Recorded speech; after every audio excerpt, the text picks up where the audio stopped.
Selamat siang, jumpa lagi dengan Denok Ayu Novel. Bagaimana kabar sobat semua? Sebelum kita mulai cerita ini, ayo silakan subscribe, like, komen, share dan nyalakan loncengnya untuk mendapatkan notifikasi terbaru ketika Mimin upload videonya. Menantu terbaik bab 495 hancurkan tandanya. Pada saat ini, ada lebih dari selusin pasien yang duduk di rumah sakit, dengan sabar mengantre. Do Xingyi sedang duduk di klinik, sementara Ye Qingmei dan Li Zhensheng di depan lemari obat sibuk mengambil obat untuk semua orang. Pada saat ini, beberapa pria berkimono timur tiba-tiba masuk dari luar, terutama ketika kedua pria itu membawa pedang Jepang di lengan mereka. Pasien sedikit gugup saat melihat ini, dan tampak curiga. Sekelompok orang Jepang ini tidak tahu apa yang mereka lakukan, dan suasana tiba-tiba menjadi sunyi. Li Zhensheng melihat perubahan di belakang kelompok orang ini, dan dia jelas sedikit terkejut. Saya tidak tahu mengapa begitu banyak orang Jepang tiba-tiba datang hari ini. Dia segera menyapanya dan berkata, beberapa dari Anda, bolehkah saya bertanya apakah Anda ada di sini? Untuk menemui dokter, bisakah kamu mengerti saya? Beberapa orang Jepang melirik Li Zhensheng, mengabaikannya, dengan mata yang sangat dingin. Kemudian menoleh ke arah Do Xingyi yang sedang berkonsultasi, dan melihat bahwa Do Xingyi berambut pendek dan berwajah cantik. Pemimpinnya adalah orang Jepang dengan kepala runcing. Sambil menunjuk ke Do Xingyi, Li Zhensheng bertanya dalam bahasa Mandarin yang belak-belakan, apakah dia He Jiarong? Karena Do Xingyi berpakaian agak netral dan terlihat seperti tomboy, orang Jepang yang lancip itu jelas menganggap Do Xingyi sebagai anak laki-laki. Li Zhensheng tidak terburu-buru menjawab. Dia memandang orang-orang Jepang dengan waspada dan berkata dengan sungguh-sungguh, apa yang kamu lakukan dengan Tuan He?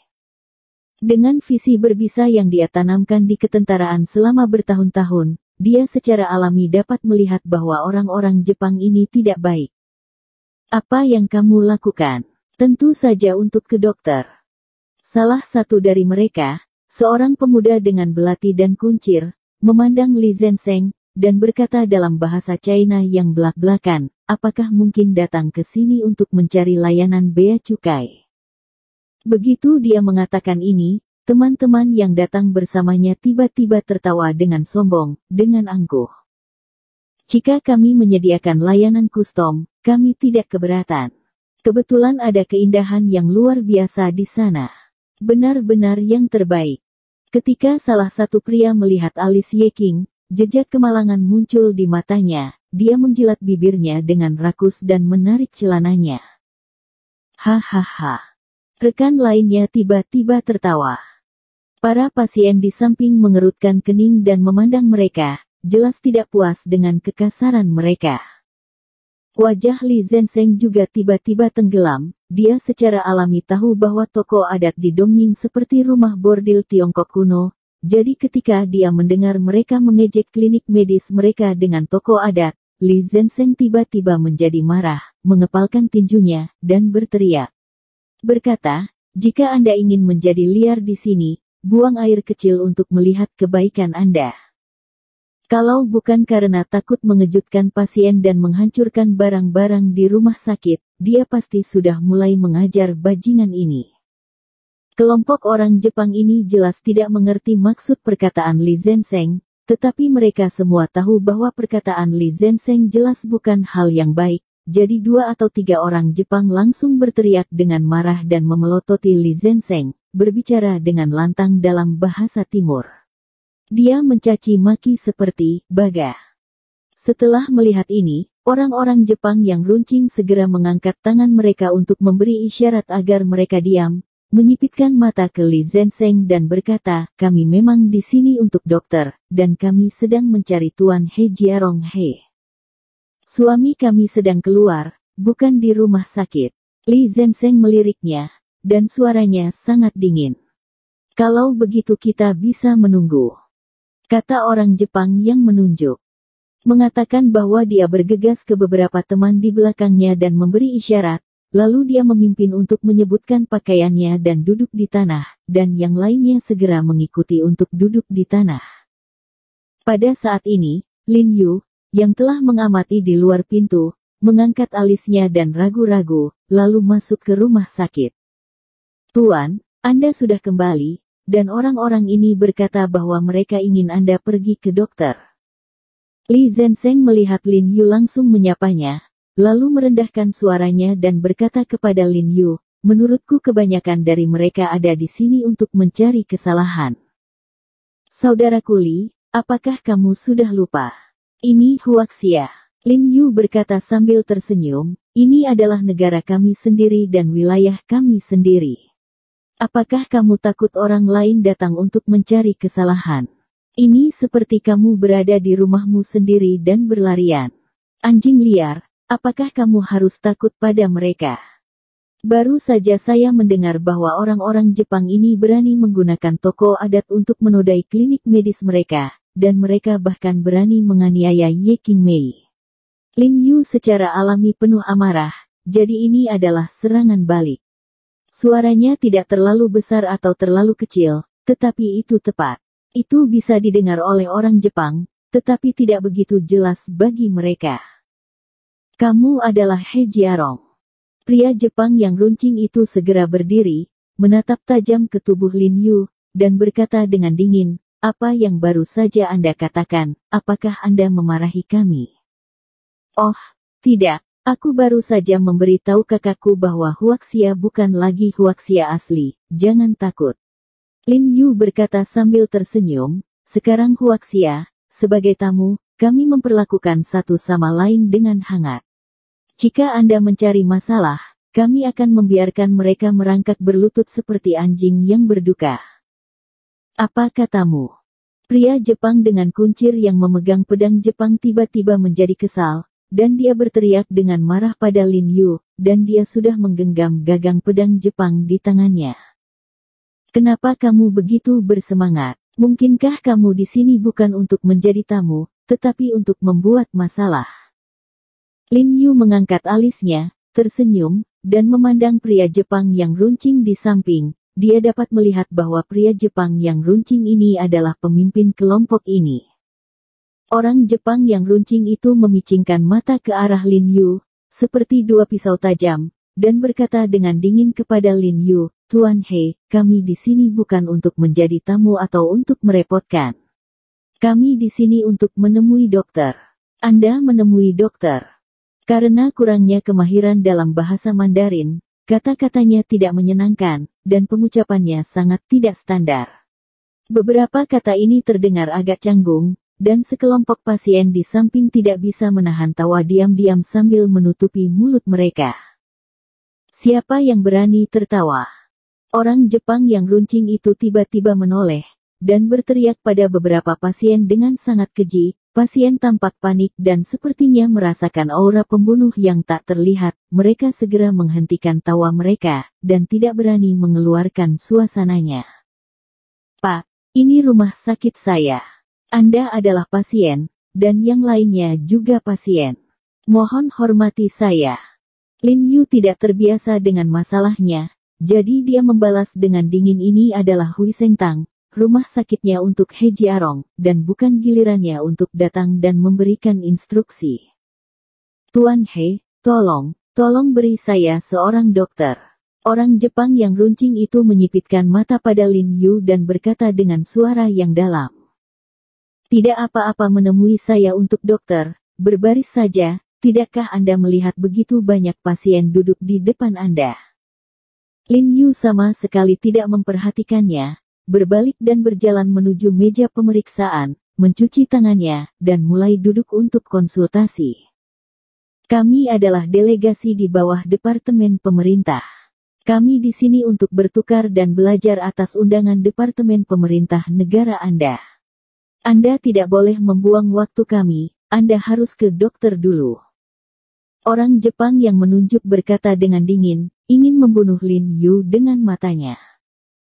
Ada apa dengan Departemen Pemerintah? Jangan bilang kamu Departemen Pemerintah asing. Staf Departemen Pemerintah China kita akan mengantri dengan benar ketika mereka datang.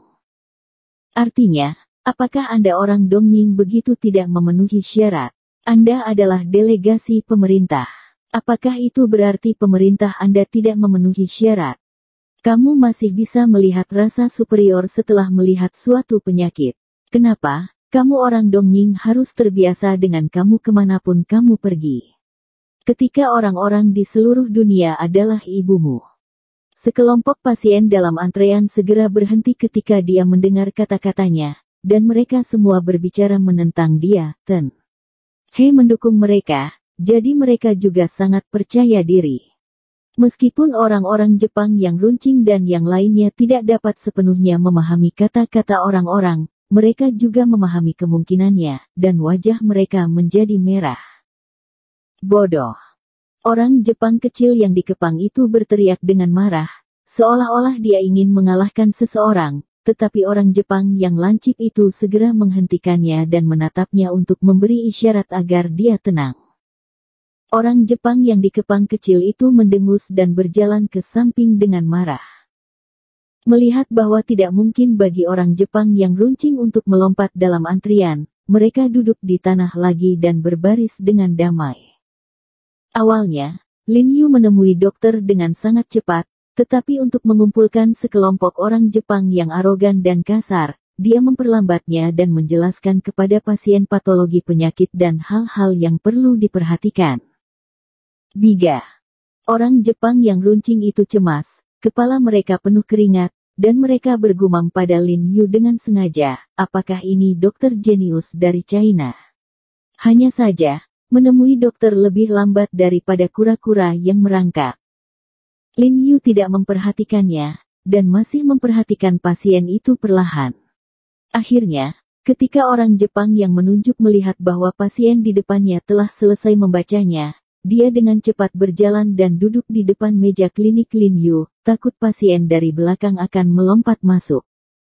Ulurkan tanganmu. Lin Yu melirik pria Jepang menunjuk di depannya, dengan beberapa ekspresi main-main di matanya. Orang Jepang yang runcing itu dengan patuh mengulurkan tangannya ke sarung bantal di atas meja pemeriksaan dan mendengus dingin. Di mana yang sakit?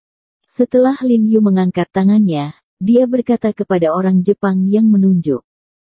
Lagi pula aku tidak bisa memberitahumu, hanya saja perutnya terasa tidak nyaman. Orang Jepang yang menunjuk berkata dengan dingin kepada Lin Yu. Itu seharusnya disebabkan oleh makan yang tidak teratur dan kehilangan nafsu makan. Aku akan memberimu beberapa resep, kata Lin Yu ringan. Kentut. Orang Jepang yang runcing itu tiba-tiba berdiri dan menatap Lin Yu dengan tegas. Dasar dukun pembohong, saya sama sekali tidak kehilangan nafsu makan. Saya baru saja makan dengan sangat harum. Saya menderita penyakit jantung bawaan. Saya hanya berkata dengan santai, saya ingin menguji Anda. Saya tidak berharap Anda mengikuti kata-kata saya dan mengarang-ngarang, jadi saya yakin Anda tidak akan pernah ke dokter. Memang limpa dan perutmu sangat baik, dan tidak ada penyakit jantung bawaan sama sekali. Tubuhmu sangat sehat. Lin Yu tersenyum dan menatapnya dan berkata, jadi kamu tidak ada di sini sama sekali. Sebelum memeriksa denyut nadinya, Lin Yu dapat melihat bahwa pria Jepang berkepala tajam ini tidak memiliki penyakit sama sekali. Lin Yu tahu bahwa kebanyakan dari mereka datang untuk mencari kesalahan dengan sengaja, jadi dia mengikutinya dengan santai, tetapi dia tidak berharap pria Jepang ini berbaikan lagi. Penyakit jantung bawaan, benar-benar datang untuk menyentuh porselen dengan sengaja. Melihat kebohongannya telah dilihat oleh Lin Yu, orang Jepang yang runcing itu tiba-tiba mengubah ekspresinya dan berkata dengan dingin, omong kosong. Saya jelas memiliki penyakit jantung bawaan, tetapi Anda, seorang dokter dukun, tidak dapat mengatakannya. Karena Anda seorang dukun, maka papan nama Hui Sengtang Anda tidak layak untuk digantung di luar. Dalam kata-kata huaksia Anda, saya akan menghancurkan tanda Anda. Begitu suara itu turun, dia tiba-tiba meraih belati di tangan temannya dengan kuncir di sampingnya, berbalik dan berjalan keluar, dan berkata dengan dingin, lepaskan tandanya untukku, aku akan menghancurkannya di depan semua orang. Bersambung. Terima kasih kepada kalian yang telah menonton video ini. Jangan lupa tekan tombol subscribe-nya dan nyalakan notifikasinya untuk mendapatkan video-video seru lainnya dari Denok Ayu Novel.